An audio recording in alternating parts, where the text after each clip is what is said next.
ওই বেটাই প্রথম মরেছে। যারা পবিত্র ছিল এদেরকে করোনা স্পর্শ করা নেই।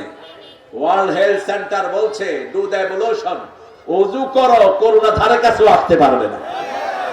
ওযু আছে যেখানে পবিত্রতা, সেখানে ইসলাম আছে, যেখানে পরিচ্ছন্নতা সেখানে ইসলাম আছে, যেখানে ভাইরাস নাই। এত লক্ষ মানুষ জমায়েত হয়েছে, কোন পুলিশের দরকার নাই, বরং পুলিশ আগে আমাদের মাহফিল গুলো ভন্ডুল করতো, ঠিক না ঠিক? এখন কোথায় সেই সোনার চাঁদেরা? তোমরা যারা কালীগঞ্জে আমাকে আসতে দাও নাই, কোথায় সেই পান্ডারা? কোথায় সেই আনার যে আমার ছোট ভাইয়ের চোখ উপড়িয়ে ফেলেছে? নৃশংস একটা ক্লাস 10 এর পোলাপানকে দেখলে তো এমনি আদর করতে ইচ্ছা করে, আর এই ছেলেটাকে মেরে তার চোখগুলো দুটি শাবল দিয়ে উঠিয়ে দিয়ে গেছে। মার কিছুর জন্য কাঁদে নাই, মা কেঁদেছে শুধু আমার ছেলের চোখের জন্য। আল্লাহর কি নিদারুণ বিচার! তোর একটা টুকরাও দুনিয়াতে পাওয়া যায় নাই, আখিরাতেও তোর টুকরা পাওয়া যাবে না। কোন জালেমকে আল্লাহ এমনি ছেড়ে দেয় না, ঠিক না? কোন জালেম থাকতে পারবে না জমিনে। আগামীর পার্লামেন্টে কি হবে আমি জানি না, তবে আমরা মুসলমানরা যারাই পার্লামেন্টে যা, কোরআন ছাড়া পার্লামেন্ট চালাতে দেব না। রাজি আছো না নাই? হাত তুলে দেখিয়ে দাও।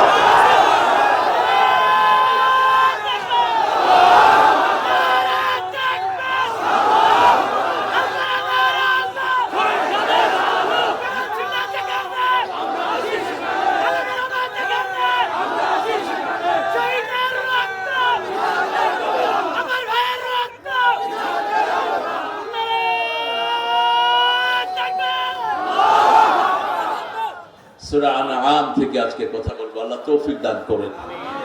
সাইয়েদনা ইব্রাহিম আলাইহিস সালাম আব্বাকে দাওয়াত দিলেন। সূরা আনআম ৭৪ নম্বর থেকে একদম অনওয়ার্ড সামনের দিকে তিনি বললেন, আল্লাহ কোট করছেন, ইয ক্বালা ইব্রাহিম লিআবিহি আযার আতাত্তাখিযু আসনামান আলিহা ইন্নী আরাকা ওয়া কওমাকা ফি দালালিম মুবিন। ইব্রাহিম আলাইহিস সালাম যখন তার আব্বাকে বললেন, হে বাবা আযর, আমি আপনাকে এবং আপনার পুরা কওমকে দেখেছি গোমরাহির ভিতরে। কিসের ভিতরে? বাপের সাথে কথা বলবেন সবসময় আদবের সাথে। বাপ যদি মুশরিক হয়, আপনি রুড আচরণ করতে পারবেন? চোখ রাঙিয়ে কথা বলতে পারবেন না, বিনয়ের সাথে কথা বলতে হবে। শিখিয়ে দিচ্ছেন কে? ইয ক্বালা ইব্রাহিম লিআবিহি আযর। দেখেন, যখন ইব্রাহিম বলল তার আব্বা আযরকে, আগে আব্বা তারপরে কি? আযর। আগে কি? আব্বা তারপরে আযর। আপনিও যখন কথা বলবেন আগে কি বলবেন? আব্বা। এরপরে যদি নাম ধরতে হয়, অনেক সম্মানের পরে নাম ধরবেন। আদাব আল মুফরাদের ভিতরে ইমাম বুখারী, এই কিতাবটা বুখারীর মতো এত বিশুদ্ধ নয়, তিনি বলছেন 5টা আদবের শব্দ ব্যবহার করে তারপরে পিতার নাম যেন মুখে আসে। পিতাকে যারা বুড়া বলে তাদের আমল আল্লাহ নষ্ট করে দিবেন। নবীদের সাথে বেয়াদবি করলে যেমন আমল নষ্ট হয়ে যায়, তেমনি পিতামাতার সাথে বেয়াদবি করলে আমল নষ্ট করে দেন কে? পিতামাতা যদি ডাকে, ফরজ নামাজে সাড়া দেয়া যাবে না, কিন্তু সুন্নত নফল যদি আপনি পড়েন, পিতামাতা ডাকলে ওই সুন্নত নফল ছেড়ে দিয়ে পিতামাতার ডাকে হাজিরা দিতে হবে। কারণ আল্লাহর পরেই পিতামাতার ডাক ফরজ। পিতামাতার ডাক কি? 23 নম্বর সূরা বনী ইসরাঈলে আল্লাহ উল্লেখ করছেন, ওয়াকাদা রাব্বুকা আল্লা তা'বুদু ইল্লা ইয়্যাহু ওয়া বিল ওয়ালিদাইনি ইহসানা। রবের পক্ষ থেকে সিদ্ধান্ত হয়েছে আল্লাহ ছাড়া কারো ইবাদত করব না। সবচেয়ে বড় ইবাদত হলো দল করা। 13 বছর রাসূল মদিনায় শুধু আল্লাহর দলেই মানুষ ঢুকিয়েছেন, অন্য কোন দলে ঢুকান নাই। এরপরে বাকি 10 বছর নামাজ, রোজা, হজ, যাকাত ফরজ হয়েছে, ঠিক না ঠিক? কিন্তু 13 বছর একটা কথাই রাসূল শিখিয়েছেন, লা ইলাহা, লা ইলাহা। অর্থ কি? আল্লাহ ছাড়া কারো ইলাহ মানি না, আল্লাহ ছাড়া কারো আইন মানি না, আর নবী ছাড়া কারো আদর্শ মানি না। একজন আদর্শ। কয়জন? একজন আদর্শ, রাহমাতাল লিল আলামিন। যখনই আপনি পিতার সাথে কথা বলবেন, আদবের সাথে কথা বলেন, কিভাবে বলবেন? আল্লাহ বলছেন উফ শব্দ কখনো যেন মুখে না আসে। লা তাকুল্লাহুমা উফা ওয়া লা তানহাহুমা। তার আগে বৃদ্ধাশ্রমের নিয়মটা আল্লাহ উঠিয়ে দিলেন। ইম্মা ইয়াবলুগান্না হাদাহুমাল কিবারা আও কিলাহুমা ফালা তাকুল্লাহুমা উফ। পিতামাতা দুইজনের একজন যদি বৃদ্ধা হয়ে যায়, তাদেরকে কখনো বৃদ্ধাশ্রমে পাঠাবা না। বাংলাদেশে দেখবেন কোন মাদ্রাসার শিক্ষক কোনদিন তার পিতামাতাকে বৃদ্ধাশ্রমে পাঠায় না। বৃদ্ধাশ্রমে পাঠায় ডিসি, এসপি, সরকারি কর্মচারীরাই তাদের পিতামাতাকে কোথায় পাঠায়। আর যেগুলো সরকারি ভাবে পড়াশোনা করেছে, কিছু পয়সার মালিক হয়েছে, নিজেরাই সুখের জন্য পিতামাতাকে বৃদ্ধাশ্রমে পাঠিয়ে দেয়। অথচ ইসলামের নিয়ম হলো পিতামাতা সন্তানের সাথেই থাকবে। উফ শব্দ যেন মুখে না আসে। লা তানহারহুমা, ঝিড়কি দিয়ে কথা বলবা না। আকুল্লাহুমা কাওলান কারীমা, নরম কথা বলবা, সবচেয়ে সুন্দর কথা বলবা। কারীম শব্দের তিনটি অর্থ, প্রথম হলো নরম, দ্বিতীয় হলো সম্মানিত, তৃতীয় হলো সবচেয়ে ডেকোরেটেড শব্দ তোমার পিতামাতার জন্য ব্যবহার করবা। যেমন করেছেন ইব্রাহিম আলাইহিস সালাম, যেমন করেছেন সাইয়েদনা ইউসুফ আলাইহিস সালাম। ইউসুফ আলাইহিস সালাম বললেন ইয়া আবাতি ইন্নী রাআইতু ইন্নী আরা ফিল মানামি আন্নী আযবাহু। ইব্রাহিম ছেলেকে বলছে আমি স্বপ্ন দেখেছি তোমাকে জবাহ করছি। আর সাইয়েদনা ইউসুফ আলাইহিস সালাম বলছেন ইন্নী রাআইতু আহাদা আশারা কাওকাবান ওয়াশ-শামসা ওয়াল-কামারা রাআইতুহুম লি সাজিদিন। আমি স্বপ্ন দেখেছি আব্বা, ইন্নী রাআইতু, ইয়া আবাতে, হে আব্বা, আমি স্বপ্ন দেখেছি 11টা তারা, চাঁদ আর সূর্য আমাকে সিজদা করছে। প্রস্টেটিং মি। 11টা তারা হলো ভাই, আর আব্বা হলো সূর্য, মা হলো কথা কন না কেন, মা হলো চন্দ্র, মা হলো ঠান্ডা, আব্বা হলো গরম। আব্বা ঘর থেকে বেরিয়ে দেয়, ঘরে ঢুকায় কে? কে ঢুকায়? মা।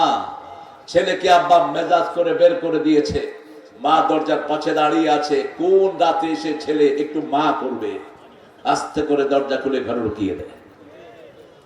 ঠান্ডা শীতল চাঁদের দিকে তাকানো যায়, কিন্তু সূর্যের দিকে তাকানো যায় না।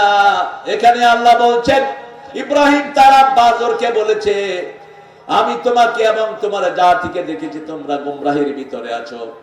গুমরাহিটা কি? আতাত্তাখিযু আসনামান আলিহা, তোমরা কেন মূর্তিকে ইলাহ বানিয়ে নিয়েছো?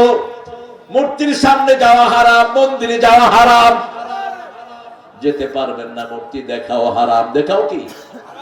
ইচ্ছা করে আপনি মূর্তির সামনে গিয়ে দাঁড়াতে পারবেন না, নিষেধ। রাসূল যখন 11 বছর বয়স, রাসূলের চাচা চিন্তা করলেন মূর্তির সামনে অনেকগুলো তীর থাকে, এক একটা তীর তিনি উঠাবেন, তিনারা উঠাতেন ভাগ্য পরিবর্তনের জন্য। রাসূল সাল্লাল্লাহু আলাইহি সাল্লামকে বললেন চলো যাই, তুমি আজকে আমাদের সাথে ওখান থেকে তীর উঠাবা। রাসূলকে যখন নিয়ে যাওয়া হচ্ছে, মূর্তির সামনে যাওয়ার আগেই তিনি অজ্ঞান হয়ে মাটিতে পড়ে গেলেন। সবাই ওনাকে ধরাধরি করে ঘরে নিয়ে আসলো। যখন ওনার জ্ঞান ফিরে আসলো, তিনি বললেন একটা বিকট চেহারা আমার চোখের সামনে, বিশাল চেহারা এসেছে, আমি অজ্ঞান হয়ে গিয়েছি। ওহির পরে রাসূল সাল্লাল্লাহু আলাইহি সাল্লাম বললেন ওই বিকট, ওই বিশাল চেহারা ছিল জিবরাইল আমিনের চেহারা। ছোট্ট মুহাম্মদ যেন মূর্তির সামনে না যায়, তাকে হেফাজত করে দিয়েছেন কে? আমরা যারা রাসূলের 11 বছরের উম্মত, আমরাও কোন মূর্তির সামনে যাওয়া যায়? কারণ মূর্তির উপর সব সময় গজব থাকে, লানত থাকে। মূর্তি যেখানে রাখা হয় ওটাও গজবের উপযুক্ত হয়ে যায়। রাসূল বলেছেন কোন ঘরে কোন ছোট্ট মূর্তিও তোমরা রাখবা না। যে ঘরে ছোট্ট মূর্তি রাখা হয় ওই মূর্তির ভিতরে খারাপ জিন থাকে, ওই ঘরের শান্তি নষ্ট হয়ে যায়, ওই ঘরের বরকত উঠে যায়। ইদ ক্বালা ইব্রাহিম লিআবিহি আযারা তাত্তাখিযু আসনামান আলিহা ইন্নী আরাকা ওয়া কওমাকা ফি দালালিম মুবিন। এরপরে তিনি বললেন, আল্লাহ বলেন কাযালিকা নুরি ইব্রাহিমা মালাকুতাস সামাওয়াতি ওয়াল আরদ ওয়ালিয়াকুনা মিনাল মুকিনিন।